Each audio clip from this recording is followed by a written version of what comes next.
تمام، ولا حد مثلا عندك زي مثلا اتحاد كوره او الناس المسؤولين عن الرياضه بيخاف على منتخب مصر او على اسم منتخب مصر. اهم حاجه ان اللي بيلعب محمد صلاح يكون مبسوط.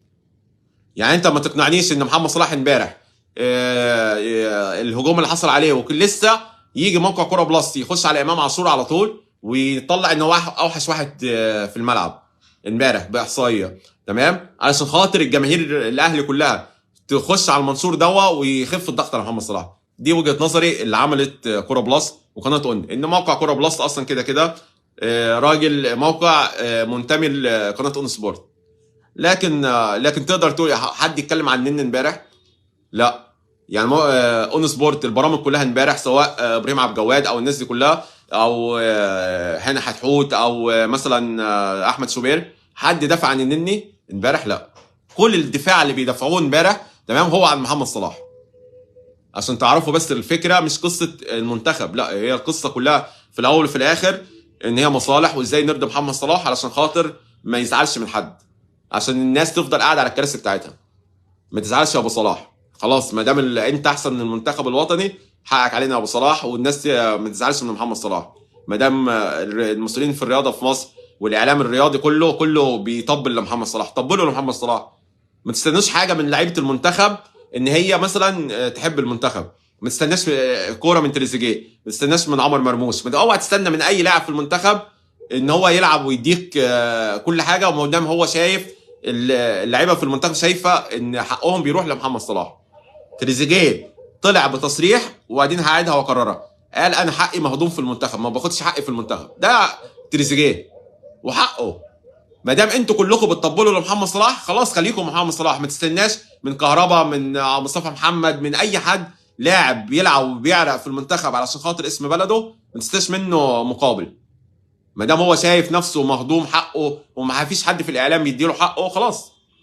لكن انا بعد المباراه امبارح الاقي كل الاعلام بيدافع عن محمد صلاح من مجرد الدفاع وخلاص، ما تقنعنيش. طب اللعيبه اللي لعبت امبارح دي واللي شالت المنتخب عمر مرموش وتريزيجيه بعد ما تريزيجيه نزل الماتش اتقلب، تمام، يعني ان محمد صلاح عدم وجوده في المباراه الشوط الثاني نفع المنتخب. محمد النني اول ما خرج نفع المنتخب، تمام. ما تقنعنيش ان اللعيبه دي كلها لما تلاقي كل الاعلام بيمجد في محمد صلاح بس وان هو فخر العرب واللعيبه عايزه تدي للمنتخب، عمرها ما هتدي للمنتخب ما دام انت بتدافع لمجرد الدفاع. يعني لو على ابو تريكه كده زمان مثلا وعمرو زكي واحمد حسن والناس دي اللي كانت بتلعب مع حسن شحاته على كده، كانوا اللعيبه دي المفروض ما يا دوبك ما تسلمش على حد من الجماهير. اللعيبه دي كان المفروض مثلا ايام حسن شحاته يا دوبك يبصوا علينا من فوق لتحت. ما دام هو ده المنطق بتاع الاعلام. يعني منتخب 2006 2008 2010 اللي عملوه في افريقيا المفروض دول يعني يعيشوا ازاي يعني؟ ما دام هو ده اللي بالنسبه لكم ده فخر العرب محمد صلاح، ما هو ما اعطانيش حاجه في المنتخب، ما عطاش حاجه لمصر اصلا. يعني انا شايفه هو كل انجازاته لنفسه مش لينا. يا راجل اتفرجوا على مثلا رياض محرز، اتفرج على الناس النجوم، عمرك ما تقارن تشوف ميسي مثلا تمام بيحصل فيه زي ما بيحصل مع محمد صلاح. راجل بنستقبله في مصر استقبال الملوك، بينزل في قاعه كبار الزوار، حراسه معاه في الماتشات، وبتنزل الحراسه معاه في قلب استاد القاهره، تمام. هو ما بيحصلش فيه كده في ليفربول، الراجل بيمشي عادي. لكن احنا نمشي بحراسه كان مثلا الجماهير المصريه دي عدوه لمحمد صلاح، ولعبت باقي لعيبه المنتخب عادي. طب مش معنى محمد النني لو انت هتتكلم بالمنطق، محمد النني بيلعب في الارسنال ونادي كبير في اوروبا، لكن محمد صلاح لازم تحسس الجماهير ان هو ما ينفعش حد يمسه. لا، ما فيش حاجه اسمها كده. انت بتشوف ميسي بيتعور وشرابه بيتقطع مع المنتخب، تمام، عشان كان ياخد بطوله كاس العالم للمنتخبات.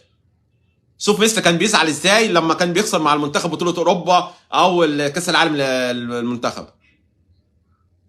لكن انت عندك محمد صلاح ايه اللي بيديهوني؟ انت راجل بتخليه طبعا بعيد عن الجماهير، لكن هو لو مثلا لاعب مشجع انجليزي في ليفربول، الطفل اللي شجع محمد صلاح ونادى ان هو كان عايز التيشيرت بتاعه وقعد يعيط، محمد صلاح عمل ايه؟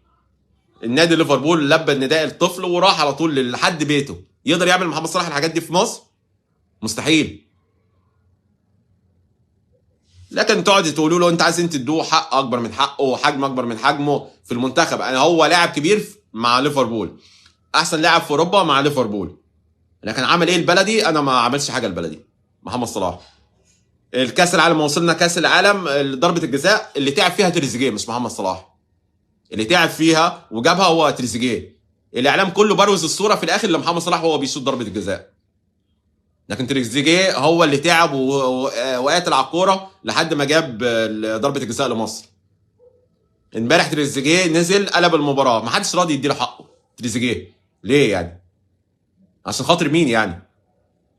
طب ما تدي، ما دام هي المنطق المحترفين هم احسن ناس، طب خلاص ما تدي النني مع نفس النادي مع محمد صلاح، نادي كبير ارسنال وكل الناس من النني بيلعب في احسن الانديه في العالم، طب ما بتدوش ليه وبتدافعوا عنه يعني؟ شوبير طالع لي التجاوز في حق محمد صلاح غير مقبول، عبد الناصر زيدان، كل الناس محمد صلاح مجرد الدفاع لمجرد ان هم يدافعوا عن محمد صلاح فقط لا غير، لكن المنتخب يولع المنتخب. الناس اللي بتتفرج الغلابه اللي بتتفرج على الكوره تولع الناس، مالناش دعوه، اهم حاجه محمد صلاح ما حدش يزعله. يا راجل اتفرج النهارده على الراس الاخضر بتعمل ايه؟ اتفرج على اللعيبه، اللي فاكر ان مصر خلاص صعدت بالتعادل امبارح وشافت النهارده مباراه الراس الاخضر، شوف عملت ايه مع موزمبيق.